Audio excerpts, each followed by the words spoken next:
Assalamualaikum warahmatullahi wabarakatuh. Halo mahasiswa peserta bimbingan pemantapan kemampuan mengajar PKM, selamat berjumpa.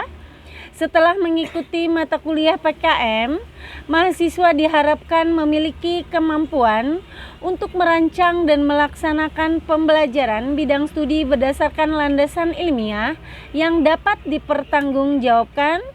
Oleh karena itu, topik-topik yang akan dikaji oleh mahasiswa meliputi perencanaan pembelajaran bidang studi, penilaian diri sendiri, rencana pembelajaran dengan mengacu rambu-rambu pengembangan RPP secara nasional, perbaikan rencana pembelajaran berdasarkan hasil penilaian oleh supervisor 2, pelaksanaan pembelajaran berdasarkan rencana yang telah diperbaiki, penilaian pelaksanaan pembelajaran oleh diri sendiri, serta uraian tentang bagaimana menuangkan capaian kemajuan diri dalam melaksanakan pembelajaran.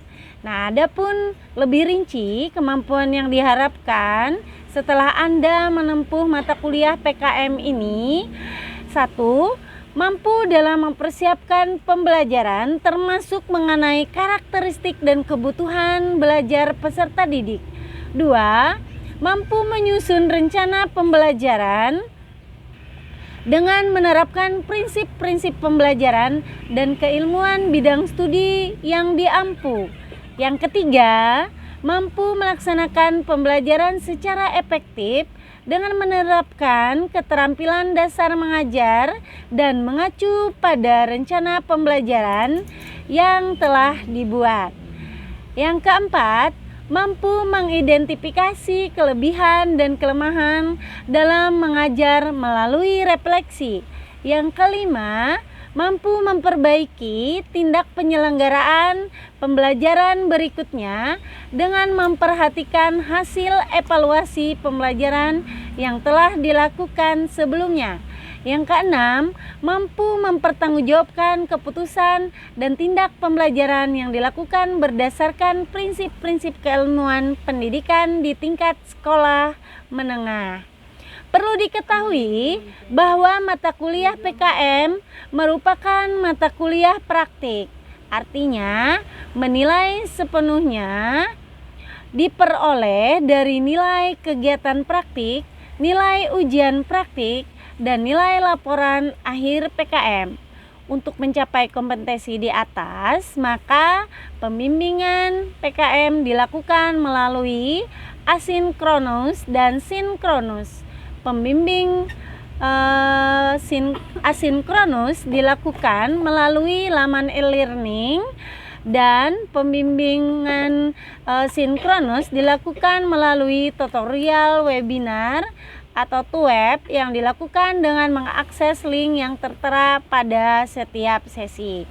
Nah, mata kuliah PKM memiliki tugas praktek, harus menerapkan 8 keterampilan dasar mengajar atau 8 RPP yang harus dikerjakan mahasiswa sejak sesi 1 sampai 7 dan 2 RPP untuk ujian di sesi ke-8. Kemudian dilanjutkan menyusun laporan. Secara lebih rinci, tugas kegiatan yang dilakukan mahasiswa selama mengikuti mata kuliah PKM ini bisa dilihat di laman e-learning.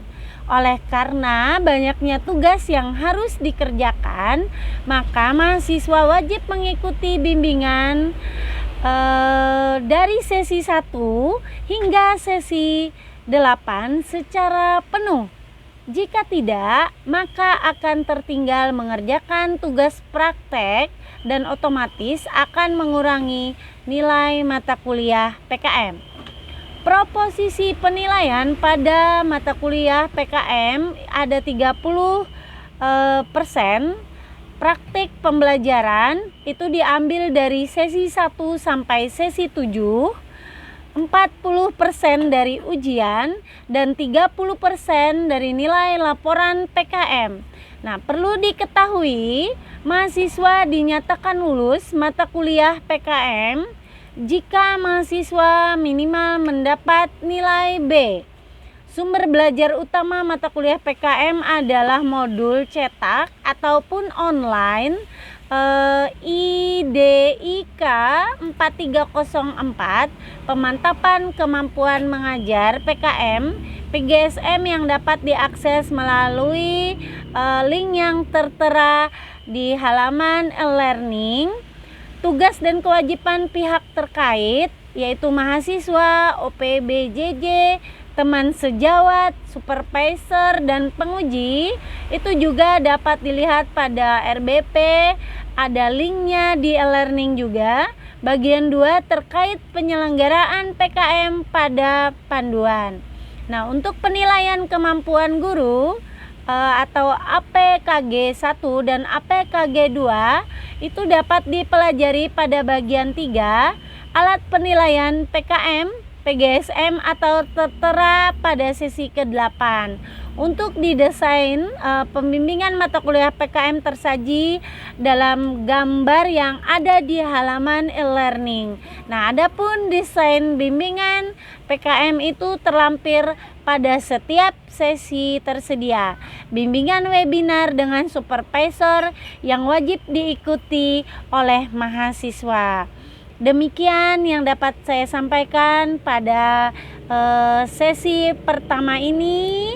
Cukup sekian dan terima kasih. Assalamualaikum warahmatullahi wabarakatuh.